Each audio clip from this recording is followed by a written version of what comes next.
రంగారెడ్డి జిల్లా రాజేంద్రనగర్లో ఓ కానిస్టేబుల్ కీచకుడిగా మారాడు. మైనర్ బాలికలను టార్గెట్గా చేసుకుని లైంగికంగా వేధిస్తున్నాడు. శంషాబాద్ ఎయిర్పోర్ట్ పిఎస్లో కానిస్టేబుల్గా పనిచేస్తున్న ప్రదీప్ 2 ఏళ్లుగా ఓ బాలికపై లైంగిక దాడికి పాల్పడుతున్నాడు.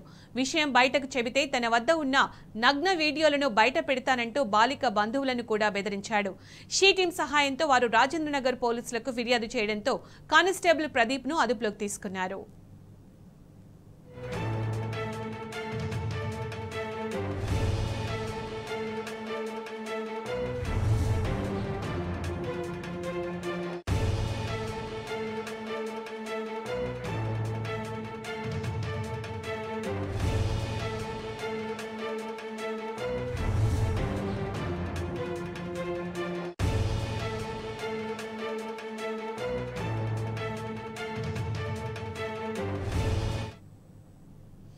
ఇక ఇదే అంశానికి సంబంధించి పూర్తి సమాచారం మా ప్రతినిధి భాస్కర్ అందిస్తారు. భాస్కర్, ఓవైపు రాష్ట్రంలో శాంతి భద్రతలు పూర్తిగా అదుపులోనే ఉన్నాయని రాష్ట్ర పెద్దలు చెప్తున్నటువంటి నేపథ్యంలో వరుసగా సంఘటనలు జరుగుతూ ఉన్నాయి.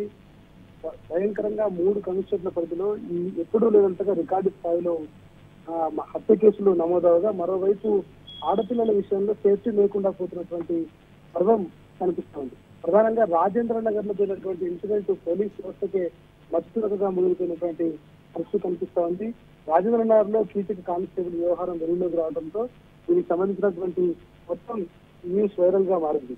మైనర్ బాలికలను టార్గెట్ చేసి శారీరక సుఖం పొందుతున్నటువంటి ఖాజీకి సంబంధించినటువంటి వివరాలు పూర్తి స్థాయిలో వెళ్తే మైనర్ అమ్మాయిలను బెదిరించి వారి పట్ల అసభ్య ప్రవర్తన చేయడమే కాకుండా వారిని వాడుకుంటున్నటువంటి కామాండు నీళ్ళను ఒకటొకటిగా బయటకు వస్తున్నాయి. ఫోటోలు మార్పింగ్ చేసి అమ్మాయిల ఫోన్లకు పంపిస్తూ బ్లాక్ మెయిల్ కు పాల్పడుతున్నటువంటి కానిస్టేబుల్ ఇలాంటి ఇది.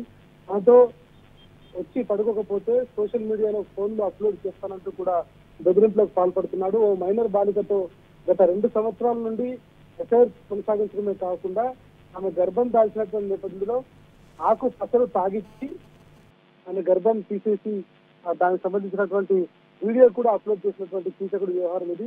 బాలిక నగ్న వీడియోలు తీసి బాలిక ఫోన్ కు పంపించి ఇది ఎవరికైనా చూపిస్తే పంపేస్తానంటూ బెదిరించి నేను పిలిచినప్పుడల్లా నాతో రాకపోతే దీన్ని వీడియోలను బయటకు పంపి నేను బద్నాం చేస్తానంటూ కూడా చెప్పుకొచ్చినటువంటి పరిస్థితి కనిపిస్తోంది.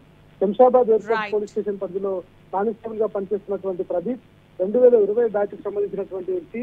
రాజేంద్రనగర్, కోంపల్లి, కుకట్పల్లిలో కూడా పనిచేశాడు. పనిచేసే పోలీస్ స్టేషన్ లో రెగ్యులర్ గా ఇదే వ్యవహారాన్ని కొనసాగించేటువంటి వాడైనటువంటిది ఆయన వ్యవహారం చెల్లుబడి తెలుస్తుంది. నిన్న హైదరాబాద్ కమిషనర్ కు కలిసి బాధితురాంత కుటుంబ సభ్యులు ఫిర్యాదు చేయడంతో బాలిక కుటుంబ సభ్యులను బెదిరించినటువంటి కానిస్టేబుల్ ప్రదీప్ ను సిటీ అధికారులు అదుపులోకి తీసుకున్నారు. ఆ రాజేంద్రనగర్ పోలీసులకు ఫిర్యాదు చేసినటువంటి బాధితురాలు మేరకు కేసు నమోదు చేసి ఈ విచారణ కొనసాగిస్తున్నారు. ఈ ఉదాంతంతో ఒక్కసారిగా పోలీస్ శాఖలో జరిగినటువంటి ఈ ఇన్సిడెంట్ చూసి పోలీస్ శాఖలో పెద్దలు కూడా ముక్కును వేలేస్తున్నటువంటి పరిస్థితి కనిపిస్తోంది. ప్రస్తుతం విచారణ ముగిసిన తర్వాత ప్రదీప్ మాయలో పడి ఎంతమంది అమాయకురాల జీవితాలు నాశనం చేసుకున్నారనే పూర్తి వివరాలు బయటపడే అవకాశం కనిపిస్తోంది. Right Bhaskar, thank you.